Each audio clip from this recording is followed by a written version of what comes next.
Good afternoon, good evening, good night to everybody all around the interwebs. Welcome into this latest edition of Game Gone Wrong. It's going to be a good one here today. We are here back in your ear holes to talk about episode 5 of A Night of the Seven Kingdoms. I am, of course, joined by my two big partners in crime on the Game Gone Wrong project.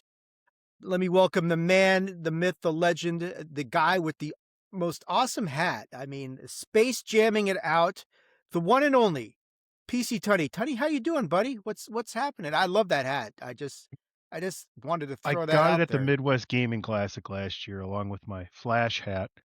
It's really the only things I found there last year. DP and I weren't going to go back this year, but I need more hats, so I might have to go back just for more hats. Because I don't like being on live video with my 4, 5, 6 head. So I'm wearing hats on the live videos just for full. Well, you're bald pretty much. I still have hair. It just starts way too far back. Fuck Yeah, this Well, I guy. just mean I yeah, love you. really, You have a man. great beard. We're I love you we're too. we're I have a beard because I have no hair elsewhere. podcast slut brothers. But the truth is the truth. It is the truth, yes. That did not solve our X problem, Tunney, but I'm I'm going to working on it. repost this thing anyway. I'm working on it too, so we'll see. I just reposted it, so I don't know. We'll see. It's all weird. I don't pretend to understand half of this shit that goes on there. I guess we'll see what happens. Something's happening. Anyway, all right. Now on to the man with the matching hairline. I mean, we have kind of matching hairlines. I'm a little bit older than DJ. He's a little bit sexier than I am. That sort of thing. So, of course, he does have the greatest beard in all of podcasting. It is the one and only, the mindless one himself. DJ, how you doing, brother? Buddy, I'm ready to do this with you guys. I had a rough day at work, and this is like doing this today is what's kept me going because we got a lot to talk about, and it's going to be a good episode. Such an uplifting episode this one was. I mean, yeah, we got a lot of stuff to unpack and to talk about. Yeah, it's gonna be a good conversation. I will say before we get going, I wanted to thank my friend DJ here. Brought me on an upcoming episode of 30 Mindless Minutes where we talked about aliens. And are they real? Are we alone in the universe? What's really going on? And that is an upcoming episode of 30 Mindless Minutes. Always, as DJ knows, I will always talk UFOs any day of the week. And that was a very good conversation. It was great. I had a lot of fun with it, and thank you for coming on, Dave. Absolutely, man. Anytime, man. It was a lot of fun to go and do that with you. And I hope we can revisit it again because who knows what's going to happen. I mean, from it changes from one day to the next as far as does Trump really have a disclosure speech? His kids apparently think so. But I have my doubts about that. But we're not here to talk about Donald Trump or aliens on this episode. We're here to talk about A Night of the Seven Kingdoms and the 5th episode, which was entitled In the Name of the Mother. Sure, I grasp the title of that episode, but anyway, I don't think that that's really the important aspect of this episode. We had speculated last week when we did the episode, guys, that we were not sure when yeah, I got to say whistling Mike. Yes, we said aliens, Mike, but we're not gonna talk about it too much here because we'll just get too much of that, and then we need to keep our focus on the importance of this wild episode.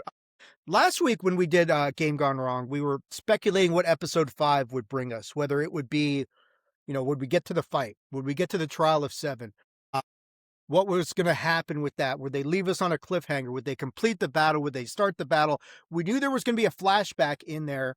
I don't think we anticipated how impactful that flashback was going to be, but it was really an impactful flashback. But I think ultimately, guys, we got it pretty right. If there was a surprise, it's like, what in the aftermath of this battle where everything gets resolved, sort of more or less, you really start wondering about episode 6, the season finale, and you get some indication, like I said last week, there's a bigger threat coming, and you do get that feeling of that coming if you watch the sneak preview for next week at the end of this. But overall, before we start digging into the details, DJ, let me go to you first. What were your overall thoughts on this episode? I think we all think it's a fantastic episode, but in general, were you pleased at how they paced this, how they did it, the way that they handled the whole situation, the way they ended the whole situation, that sort of thing? It the thing that blows my mind the most about this show is that, 1, it's only 30 minutes, but 2, they get so much done in 30 minutes. Like, when you the question you asked was pacing, it may be one of the best paced shows I've ever seen in terms of the narrative, how they tell the story, how much time they dedicate to each little each little beat in the story. It's incredible. It's so well done. And I find myself going, man, there's a lot going on here. And then it's over. And I'm like, wait a minute, it's already been 30 minutes. Like, how is this a thing? So, yeah, absolutely pleased with the pacing of the show. And as we go a little further on, thrilled with the episode. They just keep getting better and better and better.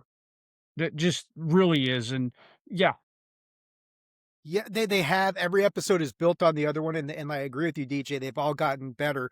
Tunney, I don't know how they're going to top that in episode 6. I'm not sure they really can, and I'm not sure they really need to. But what were your overall thoughts on this penultimate episode to season 1 of The Night of the Seven Kingdoms?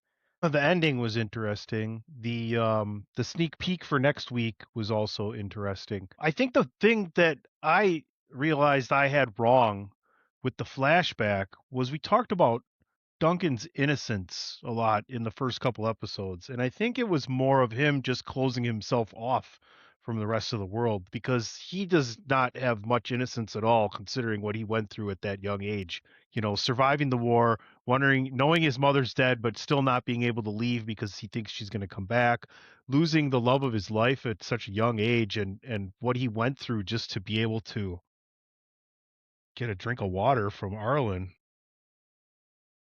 Yeah, no So shit. he is definitely someone who was not innocent and naive. He was just someone that was more closed off from the rest of the world for a good long time and living in a bit of shell shock, I would imagine. Yeah, dude, I watched this episode with my wife, and man, she was just, and it's one of those episodes where, and if you have a wife like mine who really, she feels the episode, like you can watch her reactions and you can tell she is actually feeling the impact of what's going on. And I love that about her, amongst other There's things, but that's one of we got them. a comment from one Raymond S. Cashington's. He said he's only here for DJ hashtag Italian Stallion. Ray, Mr. Cash, sir, how you doing, buddy? Oh, that's awesome, man. That is awesome. Where is, I don't see this comment. I gotta, Is it damn on it. X or is it in the chat? It's something that It's happened on on it. YouTube that didn't come through to our chat that I was made aware of and now have brought to our attention so we can keep on rolling. Well, Ray, why don't you like join in the actual chat, man, and do it the official He way? I'm did. He just gonna did. throw He that out. did, though. He showed me what he sent and it didn't show up. So that's what I'm trying to Yeah. explain to you. That's see, there's something weird going on. We're all getting like weird notifications of things that aren't showing up. It shows up for some of us, not for others. No, they're on to us, guys. So yeah, they're anyway. But let's break down this episode into more bite-sized details because as DJ indicated, there's a lot to cover here. We get as the battle starts, right? The trial of 7 begins. And I mean, so we're thrust straight into the fire. And I don't know if we anticipated it to be this visceral and vicious as it was, but man, Baylor is giving Dunk's team, all those guys last second warnings, trying to tell them they want you dead. The fight begins. There's fog, there's chaos. Dunk is like frozen in fear for a minute or for a few seconds there. And it's actually Thunder who is the one who springs into action and gets him out of this thing just in time for Dunk to just get fucking wiped, man. He gets lanced, smashed with a mace. There's another mace shot that's about to hit him in the face. And then we go to black and then we go to the flashback scene. So let me go to Tunney, you first. The way that this whole thing starts off with this battle with Baylor basically saying, look, I'll handle the King's Guard. You guys do this, you guys do that. There was we talked about how Dunk's speech last week was very kind of like Braveheartish, his rallying cry and that sort of thing. And this kind of felt like the same sort of battle. You guys go around that way, you go around that way, we'll meet in the middle. So Baylor's trying to be the field general here and organize the troops. You can pretty much tell they're not very organized at all. And God love Egg because you feel everything that Egg is going through in this episode. The same way my wife is squirming next to me, Egg is doing that as the episode is going on, and Dunk is taking a horrific ass whipping. But Tunney, what'd you think of the way that this got going with the battle beginning and Dunk just kind of like, we mentioned it several times, the whole notion that he's never really faced anything like this for real. And that little hesitation he has at the beginning almost cost him very dearly, huh? Yeah, it doesn't help to take, a lance right into the side, have a nice big puncture No, wound to start that's off with to I don't recommend that. your Yeah. your core is really necessary in fighting. It helps you breathe too. Yeah, Dunk and his other, green friend, newly knighted friend, both erupt with a little bit of Raymond. vomit, showing their nerves, but that's okay. Yeah, it's almost like Egg got the horse to go, right? You could hear Egg screaming from the side, but yeah, this is war. This is 7-on-7 fucking war. This is like the original war games. Yeah, dude, it's like rugby with horses, man.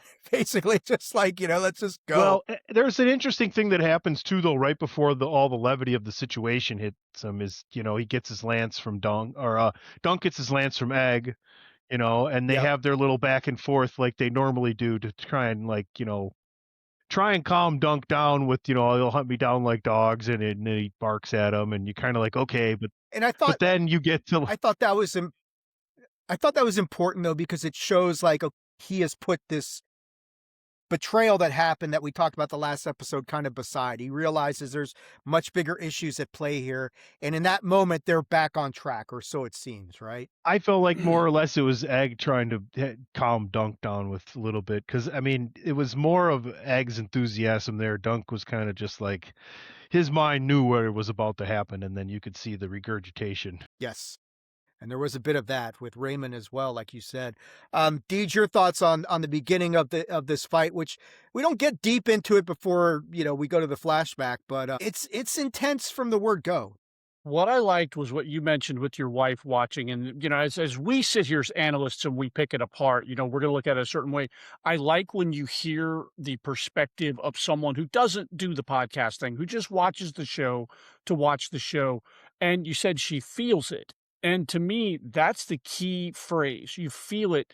This opening segment, from the tension, the puke, the nerves, the anxiety, all of it, I felt it sitting there watching it. Like when we went through the final season of the original Game of Thrones series, and we talked about the longest night and the fight there with the walkers and everything, I mentioned how it felt immersive. That whole battle felt immersive, the way it was filmed, the way everything was. I've had the same feeling in this episode with the fight, that yes, it's really the Dunk and Egg. And look at Ray. Crazy black names like Taekwondo or Shaniqua ever. All right, Ray. You Leave got it to it. We Ray to won't. take me right out of my thought. Yeah, But yeah, I leave it was to Ray. immersed. I was immersed in this the same way that I was with The Longest Night. Yeah, I agree with that, man. That and it had a lot of those sort of elements to it with the two major battles in that last season of Game of Thrones, The Longest Night, and then the Battle of Westeros, where or King's Landing, or I forget what it was, Westeros, yeah, where the whole city burns, and that when Dany loses her goddamn mind. Duncan and Eggon, Ray. Okay, so get off of our back. Egg is short for Eggon. Yeah, it's white people. It was Ray, funny, just though. relax. It was funny. Thank you, Ray, for coming in here and letting us know that you found your way to the chat room. I appreciate that, and that make us play the race card. Good job, buddy. That is Now, awesome of you. now settle down. Don't make us ignore you. Yeah. Don't make us mute you. Don't make me mute you, Ray. We're kidding. Thanks for tuning in, buddy. Yeah, absolutely, Ray. You were the man as always, buddy. This is Ray. Ray Cash is one of our good buddies from Bandwagon Nerds and from a variety of projects. You've seen him on the Swaggy Awards, and so I'm thrilled that Ray is in here watching this episode. He watches Game of Thrones as religiously as he probably watches Flash Gordon, but yeah, exactly. Inside joke, insider baseball. But Yeah. let's talk about the flashback. So we get to see, Dunk's origins in Flea Bottom, of all places, which I think is some place we're familiar with from the original series. And you get the young Dunk he's an orphan. or at least he thinks he's an orphan, and he's all, out there in King's Landing. He's scavenging with his close friend Rafe. And DJ, correct me, you've watched Dune Prophecy, right? Yes, So this is the same girl, right? The same Rafe I is the believe same. I believe so, as the girl from Doom Prophecy. It's been a little while, so my memory's a little shaky on it. I don't know that they've got a new season of it out yet, but I They believe don't. it's the same girl. Right, the one who Layla, I think, or Yes. Lila, or whatever her name is. Yeah, Yeah, I believe one that's of her name. the main character. So they're trying to get passage out of the city. They're trying to get out of Flea Bottom, and then there's this thug named Alistair who becomes major a major part of this whole thing. As we get a lot of in the flashbacks. We get Rafe and Dunk talking, professing their love, and like you were saying earlier, Deej, where Dunk is talking about, or no, it's Tunney saying how it was one of you guys. I'm sorry, I don't remember. But the point of it is that Dunk is talking about how, he knows his mom's dead.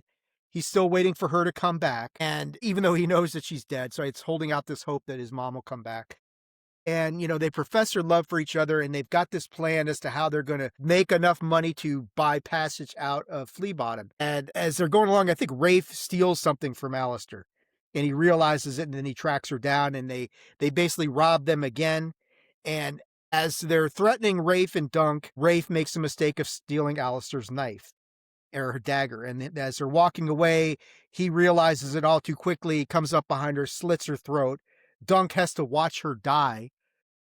Dunk gets stabbed in the leg. So like Tony's saying, yeah, there is no innocence here. This is the end of innocence very quickly that we see in this whole flashback. And then it's Sir Arlen of Pennytree, who basically just destroys all these guys. Leave that boy alone is what he says. And off we go from there. So Deej, let me go to you first on the flashback scene where we get some of the backstory. We get the backstory of how Dunk ends up with Sir Arlen in the first place. And yeah, I mean, there's no other way to talk about it other than it's just absolutely soul crushingly tragic. And if there was any sort of innocence that Dunk had, it died with his girlfriend there. Yeah, this literally, you phrased it perfectly. The end of Innocence 1, he's still holding out hope that his mom might return, but he knows, and he's coming to the realization she's never coming home. And then watching her get murdered right in front of him, and originally the first thing she stole the guy's flask. He had a flask of wine or whatever he was drinking. She pickpocketed him and he realized it. And then when he ran into him later, he came back and he robbed them of the little loose change that they had trying to get out of Flea Bottom. And that's where everything just fell apart. She stole his dagger, he slit her throat, and he Dunk had to watch this happen because there was nothing he could do. Yeah, it's horribly tragic. I guess Sir Arlen is saying before, and this is where the episode title gets its name, that when he intervenes, he's shouting in the name of the mother, and he saves Dunk as this is going on. I guess that's where this came from, but I don't remember that part. But Tunney, what do you think of this whole flashback scene and everything that went on there? No, you touched on it, and I brought it up earlier, kind of overarching the entire episode, but it's just brutal. Well, he's already been through so much, and now this incident where Rafe just can't help herself. It's interesting, when they tried to leave and they didn't have enough, like prices have doubled, you're not the only people trying to leave. I thought that Dunk would tell her to just go. You go, no big deal. Yeah, her her childishness, her inability to kind of think about the bigger picture got her. And lucky for Dunk, Arlen was there. Arlen was fucking shit faced, but he saved him.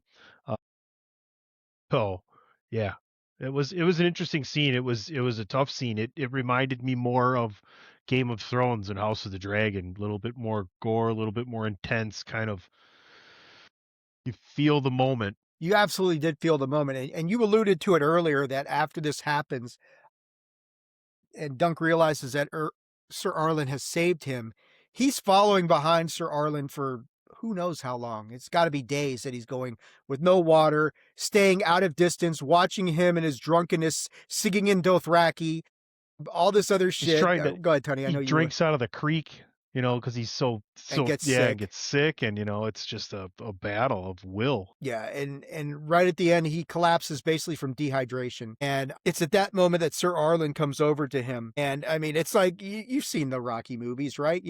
With Mickey and Rocky, get up, Rock, get up, that sort of shit. Get up because Mickey loves you and all this stuff. Well, there's no love here, but we get the scene where Arlen is looking at him saying, "Get up," and at that moment, it shifts back to the Battle of Seven, and we go into that, and it's just even more brutal than it was when we left off. Dunk gets, I mean, he just gets one of his eyes, I don't know if it gets poked out or just swollen shut from the impact of the blows being done against him. He gets stabbed some more. He gets his hand, I mean, geez, it's just this most visceral. And I think like last week we talked about that everything would kind of clear and it would just come down to these two. And that's exactly what happened. And that is, of course, the way it had to happen. Was it had to be Dunk versus Arion at the end of this thing. And this just turns into such an interesting contrast of styles. And I don't really know if Dunk has a style per se, but it is just this brutal, bloody, muddy, desperate fight between these two guys where, Arion is using his skill and his tactician's sort of way of approaching things. He's throwing knives at Dunk and hitting him in the leg. Dunk, meanwhile, is relying on brute strength and just sheer blunt force trauma. Right? I mean, that is the whole Dunk's whole way of approaching this thing, is just to beat the living shit out of Arion. And, there's a point in here where Dunk collapses and you think he's dead because he's just there. His eyes are wide open. There is no movement. Eggs in the stands yelling, exhorting Dunk to get up, Sir Duncan, get up. He finally does get up. And then the brawl continues on and Dunk just simply overpowers Arion. And the scene at the end where, because Arion wants Dunk to yield and he won't. But then when Dunk gets the upper hand, he wants Arion to yield, who he does. But that's not really good enough because Dunk wants him to publicly state he withdraws his accusations. And I got to say, guys, you guys have seen Bloodsport, right? That Jean-Claude Van Damme movie. Yeah. We've all seen it, right? This scene where he's holding him in front of the king and everything like that, forcing him to withdraw his accusation, that to me felt like in Bloodsport where Jean-Claude Van Damme is twisting Chong Li's head and making him say Mate. It's like, Po? Chong Po, yeah. Tong Po, See, I yeah. took it differently. Like, I feel like, Arion knew he was going to lose, so the only thing he could do as a true coward was to yield, right? But the only way that the battle would end is if he recused his accusation, so he had to drag him over because, the other thing was before he was about to die, the guy who blows that horn signals the end, right? So, the huge scream from Egg stopped that, but the only way for him to get him to blow the horn and not have to kill him, because Dunk doesn't want to kill anybody. You have to remember that, right? Like, he didn't He want to should kill have. him. He could So the have. only way he was going to could be able have. to, right? The only way he was going to be able to do that is you tell them, otherwise I'm going to have to kill you, right? Otherwise it wouldn't have ended. I agree with you. I'm just saying, for me, it had that feeling like, what was his name, DJ? Tong Po, right? Tong Po. It felt like that, where he's just like, say it. And he says Mate. And I get what you're saying, Tunney, and you're absolutely right. He had to say that for the fight to end. But it felt kind of like that to me. Maybe it's just me. But Deej, your thoughts on this, just this brutal one-on-one fight between these two guys that was just epic in every way, man. I saw a couple posts on Twitter and it made me think. It's one of them I'm going to save for the final wrap up on the show, but this one was really, really kind of just encapsulated this whole scene for me.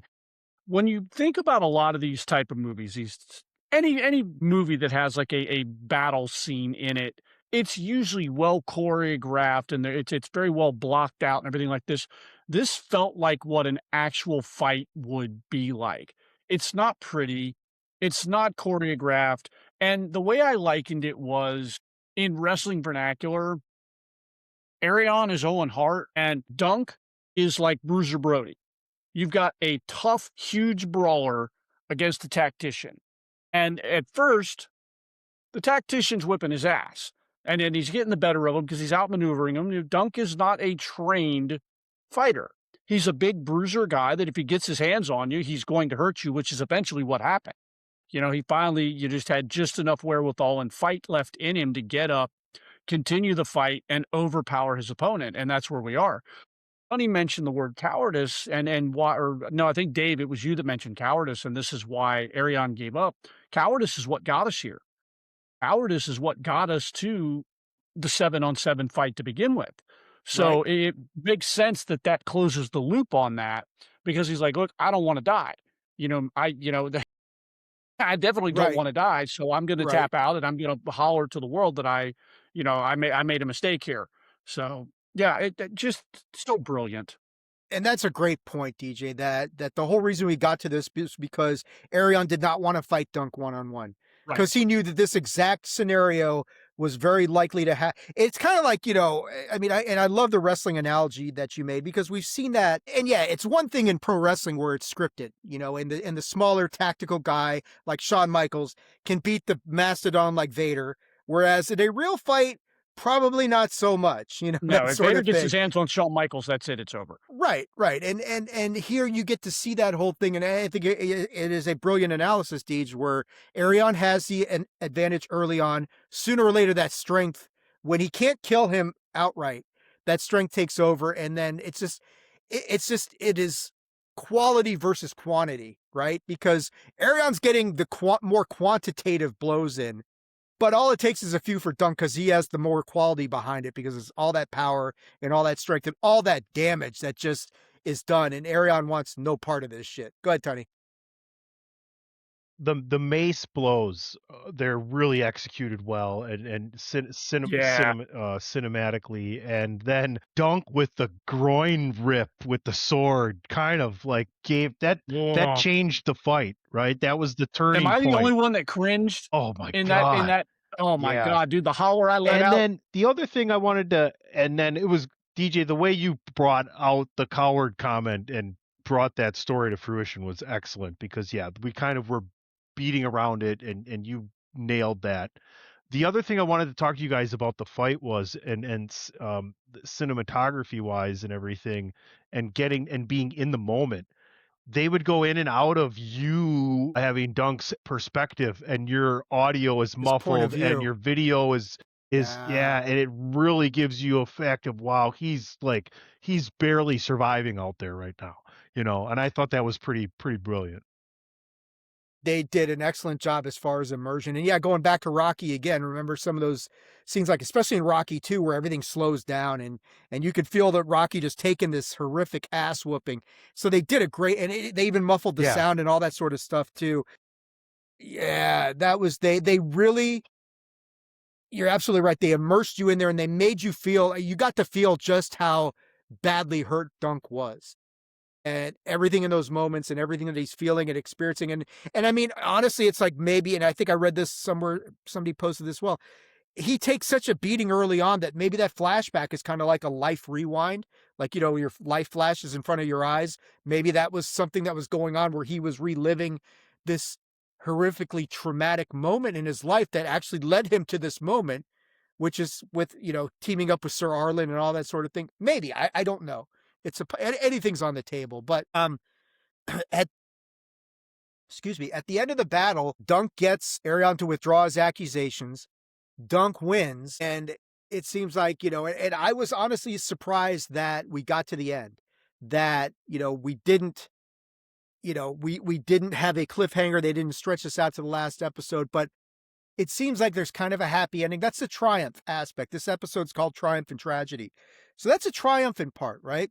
Through all this stuff, Dunk prevails. He perseveres. He's the victor. He is, he has vanquished this dragon. He stands, triumphant, victorious. But then the tragedy comes in. And, we find out that a couple of the guys who were on Dunk's team died in the very first charge. That's bad enough. But then you get the real gut punch ending when Baylor comes in, and Baylor gets off and he's talking to these guys, and he notices something about the back of his head, the back of his helm, that has been smashed in, right? And he's talking, and I mean, you knew when he starts talking about the symptoms he's feeling, you know that something's not right, where he's talking about his fingers feel like wood, right? Is that what he said? guys, he said his fingers feel wooden and that sort of thing. And when they take off his helm, half of his skull goes with it. As he turns around and you see half of his head basically gone. You know it's all over at that point. And it's interesting. His helm was the only thing keeping him alive, keeping all that stuff compressed and together as it could be. Once that was removed and it was all over and he's done and dead in a matter of, you know, it takes just a few seconds. And it's a horribly tragic ending to this triumphant moment where, and Dunk is absolutely broken by this, because Dunk, before Baylor dies, Dunk says to him, "I'm your man." So he pledges himself to Baylor at this point. Yeah, half of his skull comes with it, he collapses and dies. Dunk breaks down. you know, some people are saying, and I didn't see it, but maybe it was part because there's so much going on in the melee and the fight that's not, I mean, everything going on like adjacent to what's happening with Dunk and Arion. You only catch glimpses of it, so you're not exactly sure what's happening or who's doing it. But most people think that it's actually Makar who dealt the fatal blow to Baylor. I don't know. I never saw it He happen. says Yeah, that in the final speech. He's like, "My brother's pretty strong." He basically says, "Yeah, my brother's mace. He's a really kind of like along the lines. He's a really strong guy." So no, he's flat out says that was the killing blow.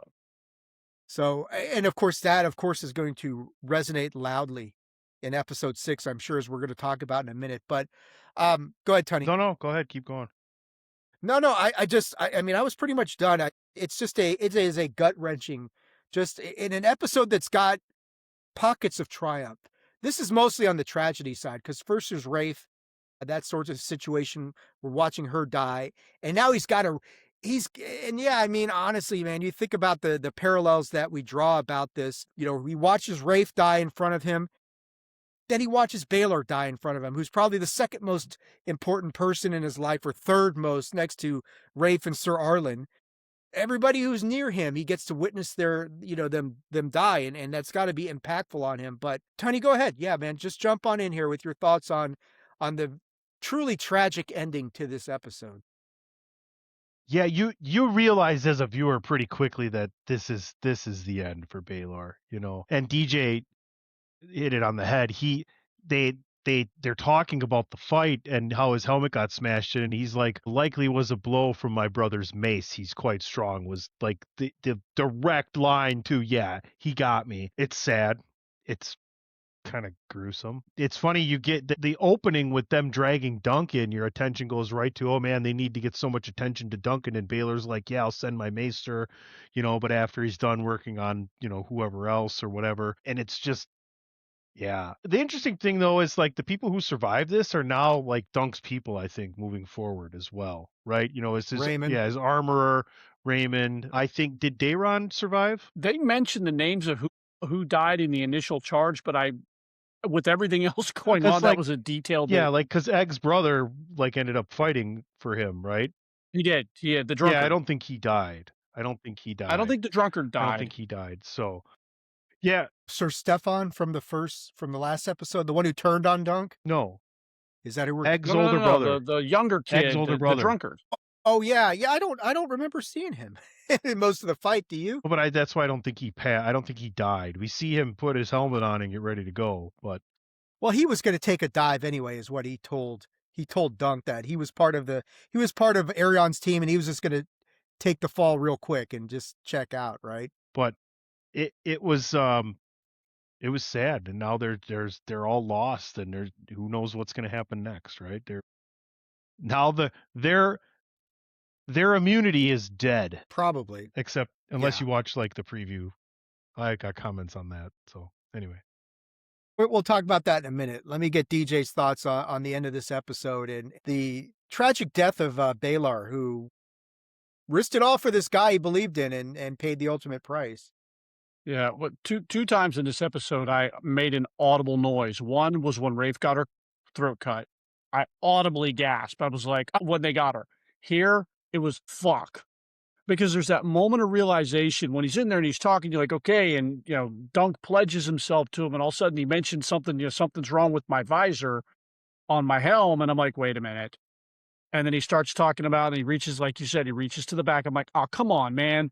And then when they take the helm off and you see the reaction of the armor and Raymond, and I'm like, fuck. And then he just collapses and Dunk just is just shattered, and it was just a crescendo of things as it built up to that moment. It was just heart-wrenching. It really was heart-wrenching. It's because it's in so little time, and this is one of the beautiful things about this show and something that I'm gonna when we encapsulate the whole episode, I wanna talk about. They built because he was only in maybe 10, 15 minutes of total screen time, but they gave you this character that somehow or another you really made an attachment with, and now he's gone, Mhm. and that's it. It just crazy, crazy. I mean, the big thing he did was something he didn't have. He didn't have to do anything for Duncan. This is just a giant pain in his ass. But he is such a moral code of his own that he knew it was the right thing to do to step up the way he did, Yes. and that ended up costing him his life. Well, yeah, exactly, and that's the thing is he was a stand-up guy. If he doesn't step in for Dunk, He's dead.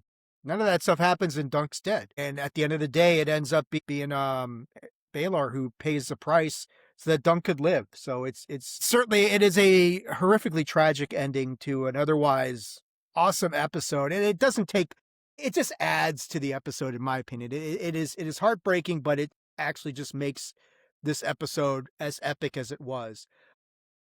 So we've got one episode left. And this last episode is going to be something where, wow, we got a bunch of people in YouTube all of a sudden. It's like 16 people on YouTube. Welcome, Yeah, welcome. welcome in.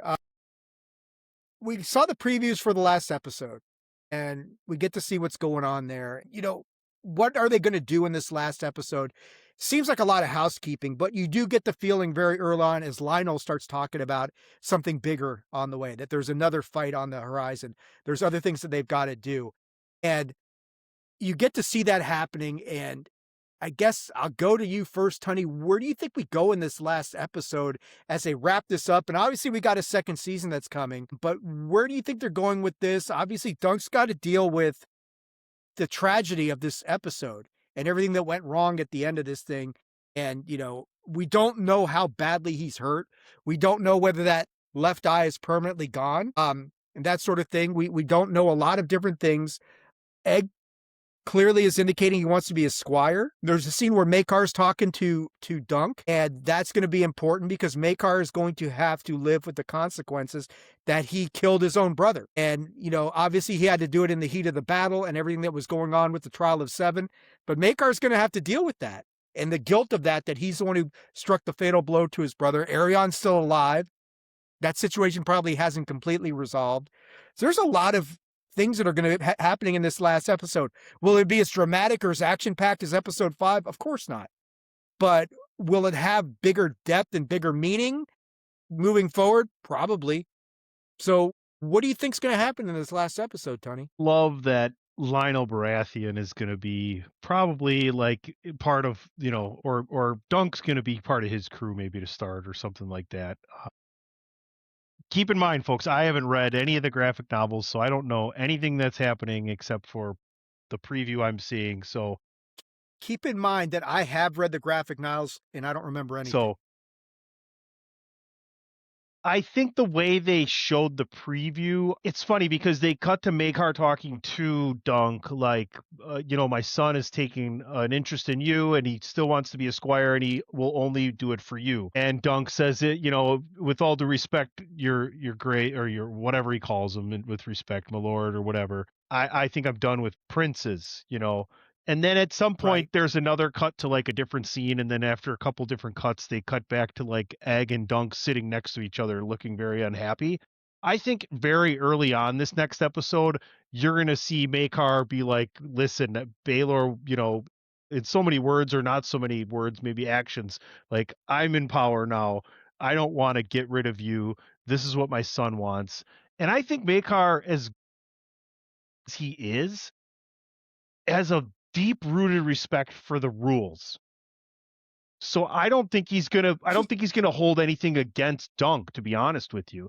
And I think Arion is much more on the men, needing to be on the men than Dunk, I think Arion's going to be hurting much longer than Dunk is going to be. I don't think we realize the impact of, basically almost getting your head taken off with your own shield is why you yielded. Yeah. Well, to your point, I think Makar's gonna come down very harshly on Arion because all this shit would have been avoided if you had just manned Well, up he'd be and probably be fought this dead. dude one-on-one. He told his brother would be alive. It would have just been a straight up one-on-one fight, and none of this shit would have happened.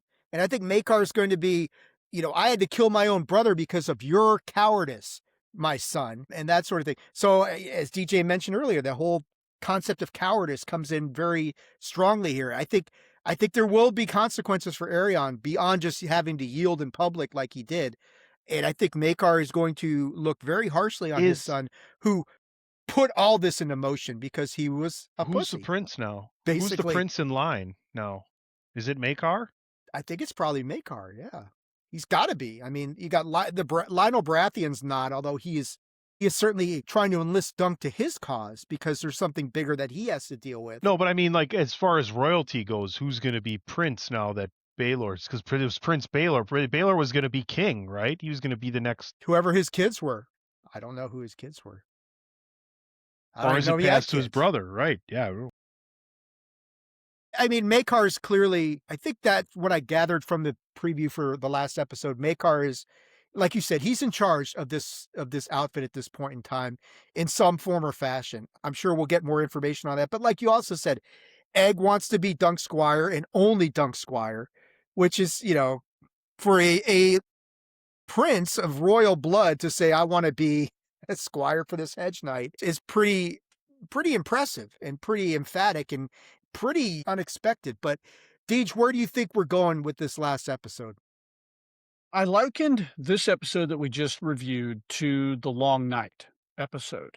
And if this episode was their long night, the next episode can very much be the same as the one after the long night. This can be the emotional fallout of what just happened. Then that's what we can do, and we can play with this. Doesn't have to be some big battle, doesn't have to be some dramatic big thing. You can unpack all of the aftermath from Baylor's death and just everything associated with all of that. I think they can do that successfully in here and still leave us with enough of a cliffhanger. Obviously, we are 5 episodes in. Most people that I know and everybody on this show is coming back for season 2. Oh, yeah. So, unless they completely wet fart episode 6, and even if they do, I think we're still coming back for season 2. So, yeah, I think you can do that. I think you can slow things down a bit and show us the emotional fallout and the toll that it's taken on these people in this journey that we've gone on. Well, we had the literal wet fart in the last episode. Well, the so, first I mean, episode too. I agree with DJ though. I think this is going to be the tying up all the loose ends from this first season because this yes. first season I feel like is very much just this is how we got to where we're actually going to be.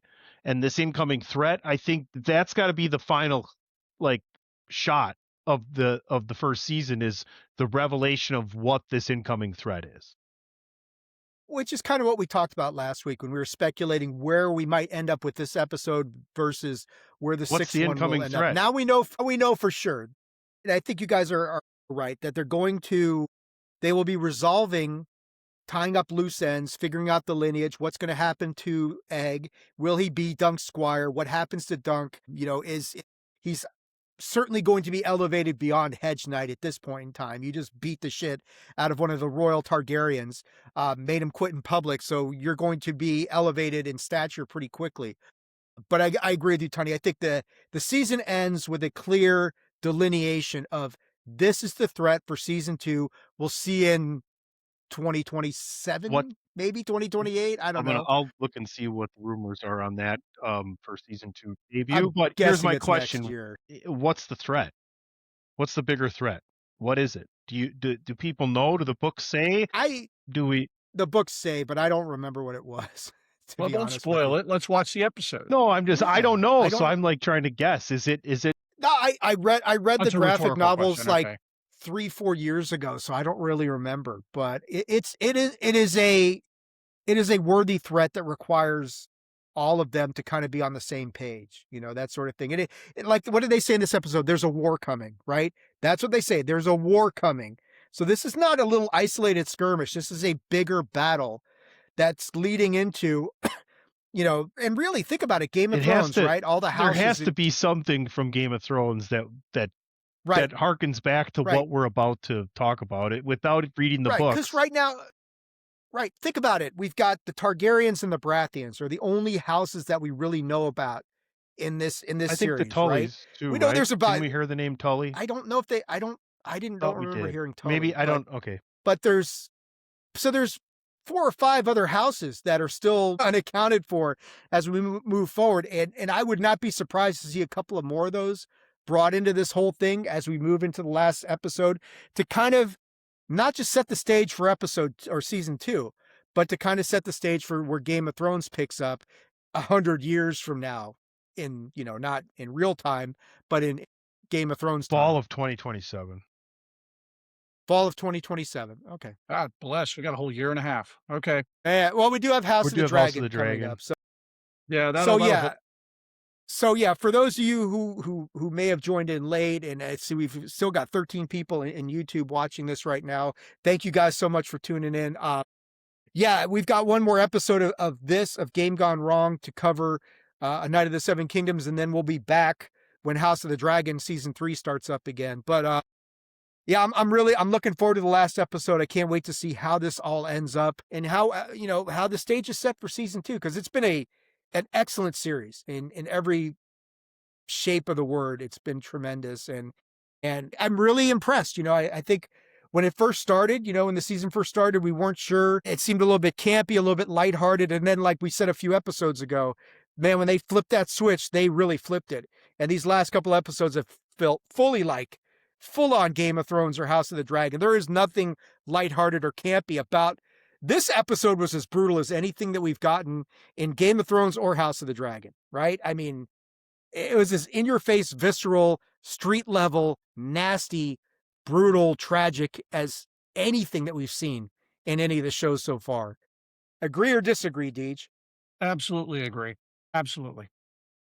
Tunney, you agree or disagree with that? I'm sorry, I was reading. Can you? I was researching something. Can you? Dynamite drop in there, Monty. Those broadcasting lessons I was are really trying to paying spoil off. for myself what the bigger threat for season 2 is, so I'm not going to say. Don't No, say it. We'll wait but till that's next what week. I was. But no, Question. I'm sorry. what I was saying was, this episode to me, like we talked about early in the season, how Night of the Seven Kingdoms, some people were concerned about it, thinking that, oh, this is too campy, this is too lighthearted. And then when we got to that episode where the switch got flipped and everything got real serious. And this episode was as brutal, dramatic, tragic, visceral, street level, in your face, brutal, all of the adjectives, as honestly any of the episodes that I've seen in any of the Game of Thrones series so far. Would you agree or disagree with that? It was good, but it was not as brutal as some of the. I mean, I don't know. There's a lot more brutal episodes in Game of Thrones. There's a few brutal episodes in House of the Dragon as well. Like the kids, the kids, maiming each other in the underground tunnel in House of the Dragon in season 1 is pretty freaking epic. But it's an excellent episode. What's funny, I think we would have been okay if the first episode and 3/4 pace and feel would have been the way this was told. We were kind of okay with that. We were like, hey, this is different. This is different feel. This is kind of more in its own bubble.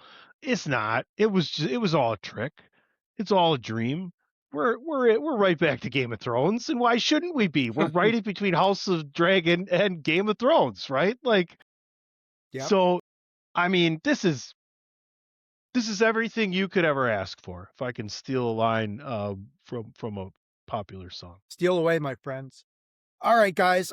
Final thoughts on this episode, if you have any that we haven't already touched upon as we move out of here and get ready for the season finale coming up this Sunday. Tunney, the floor is yours, man. Your final thoughts on this. I love it. It's great. We love Game of Thrones. It's like it's no surprise that we have as much in common as we do, and that's how we found each other and able to create some great content and meet some more new people. And hopefully you guys are enjoying watching along with us and listening to our discussion. And we encourage you all to join in the discussion a little bit more as well. So it's phenomenal. Great casting, great pacing. The way they've done everything has been classic Game of Thrones, and I'm thrilled. I can't wait to see the little boy who's playing Egg is just fucking awesome. He is. He's incredible. Yeah, he has been magnificent. I can't wait to see what's next for him in addition to Knight of the Seven Kingdoms. Somebody is like, he's just screaming out. You can feel it to him to get up there while he's sitting in the stands. You know, that one of the biggest things you could feel. It was great. Deej, your final thoughts on this episode, man. Incredible. I'm gonna call back the other X/Twitter post that I saw today. When I think about these shows, Game of Thrones, House of the Dragon, and now Night of the Seven Kingdoms, I loved Game of Thrones, obviously. I have loved House of the Dragon. I think this one might be second in line as far as my favorites above House of the Dragon. And simply for the way this post pointed out, with House of the Dragon, it's really, really well done, really good storytelling, but I didn't find myself latching on to any of the characters the way I did Game of Thrones. And then when I look at, like, I couldn't name them other than a few. And the way the post read was, I would go to war for Dunk and Egg, and that's just how I feel about this particular show and how I've been just latched onto these characters in such a short amount of time and with such short episodes. Yeah. Yeah, I agree, man. It's tough because all the shows are very different and really good in their own different ways, but that sort of thing. We'll see what happens with this last episode. All right, guys, I think we've got to the end of this one. We've done all we can on this. People are starting to troll us in the chat, which I'm not going to pay any attention to. We made it. We did. When you get a troll, you made it. We've been trolled. Yeah, now we've officially arrived. Nobody's watching but you. That's right. Thanks. We appreciate that. But guys, before we cut out of here, let people know, where can they check you out on social media? DJ, you got a lot of stuff going on with all the mindless productions you have happening, man. Where can people check you out on social media, man? You can catch me on the app formerly known as Twitter at The Mindless Pod. You can catch myself, Rob, and Jason, part of the Mindless Wrestling Podcast, every weekend, I'll say, on the Chairshot Radio Network, as well as all your favorite podcasting platforms, as well as my own podcast, 30 Mindless Minutes. I've got a bunch of episodes coming out over the next few weeks. Got a ton of content coming out. Really excited for you guys to listen to all of that. It's pretty much what I got going on right now. Tunney, you're the EVP of all things Chairshot related, although like Greg's like pumping out content even when Patrick's not around. I mean, what's up with that? That's kind of amazing. Yeah, tune into our new show every Wednesday morning on Chairshot Radio Network on all your favorite streaming new show platforms. Yeah. I heard it's really good. The newest addition to the Chairshot Radio Network from the owner himself. Yes. Shit. No, where can people check you out? Yeah, follow me at PC Tunney. Make sure you're going to thechairshot.com, prowrestlingtees.com/thechairshot. Make sure you're checking out the brand new 30 Mindless Minutes, attitudeofaggression.com. Website Dave's got going on over there, explaining everything we're doing here. And thank you everybody for listening, tuning in, watching, etc., etc. Yeah, absolutely. Even those of you who are not watching, even if you are, we really appreciate that. So as far as me, as Tunney indicated, you can check out the website attitudeofaggression.com, which has the episodes of the wrestling podcast, Unidentified History, Game Gone Wrong, all that fun stuff. On X, I am at Attitude Ag, that is at Attitude AGG. Probably the best way to interact with me there. And of course, check out the YouTube channel here, the Attitude of Aggression YouTube channel, and all that good stuff. And make sure you check out the podcast on Apple. And I'll say this again, if you're interested, please check it out on Spotify, because I'm still trying to figure out why there's nothing happening over there, which makes no sense because I know that's not true, but all the video versions of the podcast are there. So please go migrate to Spotify a little bit. We'd appreciate it. But that's going to do it for this episode of Game Gone Wrong. We got one episode left. Next week, the season finale. Then the show goes on hiatus till House of the Dragon season 3 returns. But it was a great episode, guys. Lots of fun talking to you. It can't get any worse, right? I mean, as far as tragedy goes. So we'll see what happens with this next episode. And we will be back with a new installment, the final installment of Game Gone Wrong next week to wrap up season 1 of A Night of the Seven Kingdoms. Thank you guys so much for tuning in.